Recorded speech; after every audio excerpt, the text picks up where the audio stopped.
Hey everyone, so I came across this really interesting story about a startup called Drivn, and honestly, it's pretty cool what they're doing. Let me break it down for you. So basically, this company Drivn just locked in $80 million from Nomura. Yeah, the big Japanese financial company. That's a lot of money, right? And here's the thing. They're going to use it to put almost 1,000 electric buses and trucks on Indian roads. Pretty ambitious stuff. Who are these guys?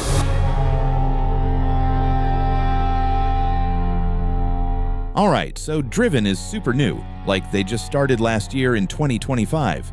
Two people founded it, Manav Bansal and Alpna Jain. They're based out of Gurugram, the usual startup hub near Delhi. Now here's what makes them different from all those electric scooter companies you keep seeing ads for. What they actually do. Instead of making those small electric scooters or cars that we see zipping around, Drivn is going after the big boys, buses and trucks, the heavy-duty stuff. We're talking about intercity buses, the ones that go between cities, heavy trucks for logistics, and cargo vehicles for big industries like cement and steel. And get this, they don't even make these vehicles. They're more like, okay, imagine this. You need an electric bus for your transport company, but you can't afford to buy it outright, and banks won't give you a loan because they're scared of this whole electric vehicle thing. That's where Drivn comes in. They buy the vehicles, they own them, and then they lease them out to companies. But wait, there's more.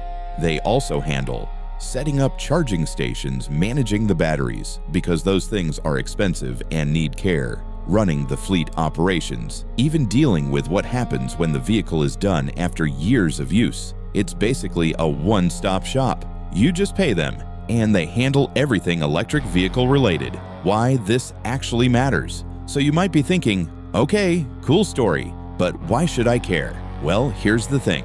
India has this massive problem with air pollution, right? And a huge chunk of that comes from diesel buses and trucks belching out smoke all day.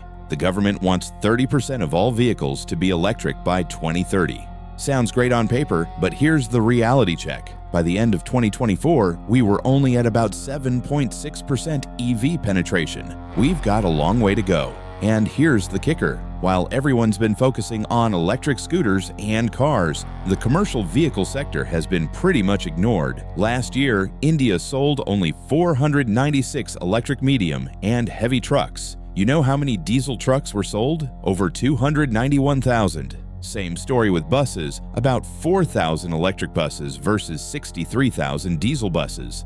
The money problem. So why isn't everyone switching to electric buses and trucks already?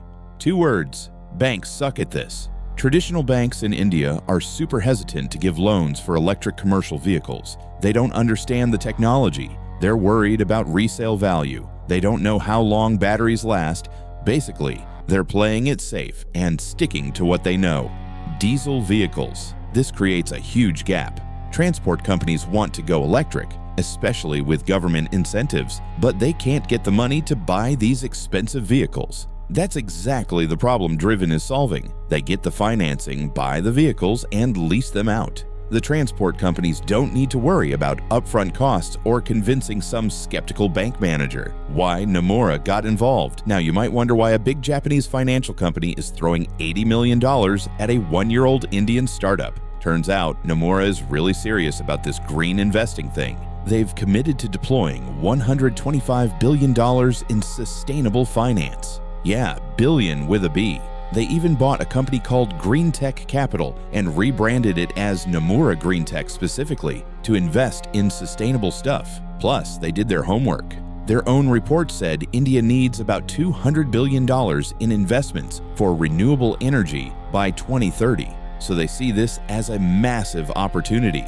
The bigger picture. Here's what's happening in India right now that makes this whole thing click. Government is pushing hard. They just announced this 10,900 crore rupees scheme called PM eDrive, and they're specifically focusing on buses and trucks this time, not just scooters and bikes. Economics are improving, battery prices are dropping, and the total cost of owning an electric bus is becoming competitive with diesel buses, at least in cities. Market is huge. The electric commercial vehicle market in India was worth $5 billion in 2024, and experts think it'll hit $38.6 billion by 2033. That's like an almost 8 times jump. Everyone's racing in.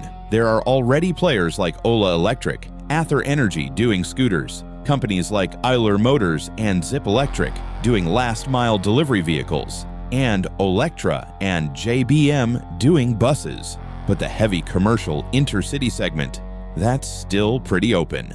What makes Drivn different? Most EV companies in India are focused on city deliveries or passenger vehicles. Drivn is specifically targeting intercity transport and industrial logistics, the really heavy-duty stuff that travels long distances. They're also OEM agnostic, which is fancy talk for they don't care which company makes the vehicle. They'll work with any manufacturer. It's all about giving customers flexibility, and they're targeting industries that really need to cut emissions but have limited options. Cement factories, steel plants, logistics companies. These guys produce a ton of Scope 3 emissions. That's emissions from their supply chain and transportation, and Drivn is helping them clean that up. The real talk, look, is this going to single-handedly solve India's pollution problem? No. 1,000 vehicles sounds like a lot, but when you consider there are hundreds of thousands of diesel buses and trucks on Indian roads, it's a drop in the ocean. But here's the thing. Every movement starts with small steps. The fact that a major financial institution like Nomura is willing to bet $80 million on this shows that the industry is maturing. The financing models are getting better, the technology is proven, and honestly, the traditional banks are going to have to catch up eventually. When startups like Drivn are showing that this business model works, that electric commercial vehicles are viable, the banks can't keep sitting on the sidelines forever. Bottom line, Drivn is basically trying to be the financial and operational backbone for India's transition to electric commercial vehicles. They're not making the vehicles, they're making it possible for others to use them. With $80 million in the bank from Nomura, they're going to put 1,000 electric buses and trucks on the road. That's phase 1. If it works, you can bet there'll be a phase 2, phase 3, and so on. India wants to hit 30% EV penetration by 2030. We're at about 7.6% now. The clock is ticking, and we need solutions that work at scale. Maybe Drivn is part of that solution. Time will tell, but hey, it's definitely a story worth watching. All right, that's it. Any questions? Drop them in the comments below.